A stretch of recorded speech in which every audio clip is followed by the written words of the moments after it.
Facebook, WhatsApp, Messenger, Instagram dabalatee walumaa galatti social mediaadhaan dhaabbanni meettaadhaa qabu irratti dabalataan batanii akka applicationaatitti AI jedhamtu tanatu irratti dabalameeti jira. Biyya hedduu keessatti wanti kun mul'ateeti jira. Nama basaastii yookiin ammoo waan ati gootu hunda sochii kee guutu hatta waan gartee ati halkan hojjettullee si basaasaa. Dhuguma akka jedhame kana nama basaasaa. Maalinni faayidaan isaa maalinni miidhaan qaba kan jedhu haga tokko adda isiniif baasa. An haga naa gali haguma xiqqoo dubbiseen irraa isiniif qooduu barbaada. Jalqaba irratti addunyaa guutuu irra waliin geenne haga ammatti biyya 22 keessatti kan tajaajilaatiin jiru. Afaan ittiin tajaajila kennaa jirus afaan shammoo jaha Ingilish, Arabii, Faransi, Indiyaa, Portugal, Indonesia, afaanota muraasa walumaa galatti. Wanti kun gartee kan hojirra oolee bara 2023 keessa biyyoota muraasa keessatti amman tana ammoo babal'atee bakka hedduu keessa gahaati jechuudha. Maalinni nama AI ka jedhu kun maalinni AI jechuun artificial intelligence waan jedhamu sanidha. Maashina bakka namaa bu'ee si tajaajilu, maashina akka namaa ta'eetiin si tajaajilu, si keessummeessu. Kana jechuun maalinni yoo barumsa barbaaddes mana barumsaa, barumsa amantiillee dabalatee, seenaalee addunyaa kanarra jiru, seenaalee namoota dhuunfaa gartee beekamoo dabalatee, artificial intelligenceedhaan waan ati barbaadde hunda si keessummeessu, waan gaafatteef deebisaa irraa argattu jechuudha. Daataan waan namni ilmi namaa gartee addunyaa kanarratti itti fayyadamu hundi as keessatti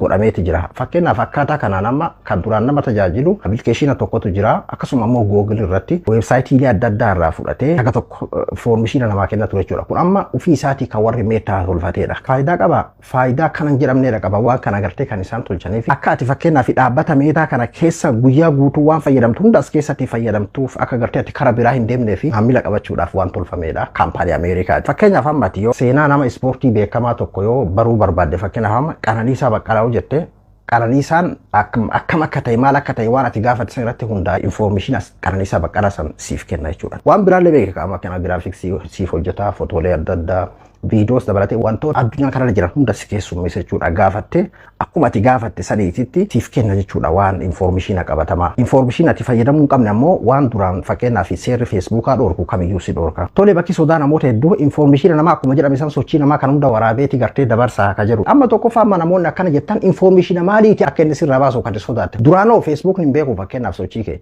Google hin beeku email ati fayyadamaa jirtu bar Google irra jira. Yeroo har'aan tanaa addunyaan wal amantummaadha malee naquma hin qaba yoo jette amma bilbila isaanii kan harkaa qabdu kana fayyadamaa, emaila isaanii fayyadamaa, Facebook isaanii fayyadamaa, roomii fi raam isaan keessatti galchan san irratti gartee daataa kee isarratti fayyadamaa, niitoorkii isaan tolchan 4G 5G fayyadamaa. Naquban qaban akkas akkasii yoo jette ati gowwaadha jedheeti yaadaan. Kana jechuun information sun gartee yookiin ammoo isaan quban qaban osoo hin ta'in dabarsanii nama biraatii ni kennanidha. Amma dubbiin hin jiru waan akkasii. Amma gabaabdumatti yoon inni isin hime AI'n wantoota akka amma isin shakkitanii kanarraa bilisaa jechuudha. Keessattuu anama akka nama dhuunfaatitti kan akka saayinsii isin jechaatiin hin jiru beeka. Akka nama dhuunfaatitti wantoota gartee kaampaaniin Ameerikaa tolchu kana hedduu shakkitee waliin hin jinqamin. Atuu seera addunyaa waan cabsu maali waan ati asirra fayyadamtu fakkeenyaaf biyyoota gartee dimokiraataan ta'in fakkeenyaaf amma applicationota yookiin ammoo gartee waan Raashiyaan tolchite iccitii daataa uummataa dabarsee mootummaadhaaf kenna abbaan kaampaanii sanii yoo jedhame amma waan fakkaatu. Kana saayinsii isin jechaatiin jiru akkana normaal haasawaa jira. Kan gartee warra Ameerikaa kanneen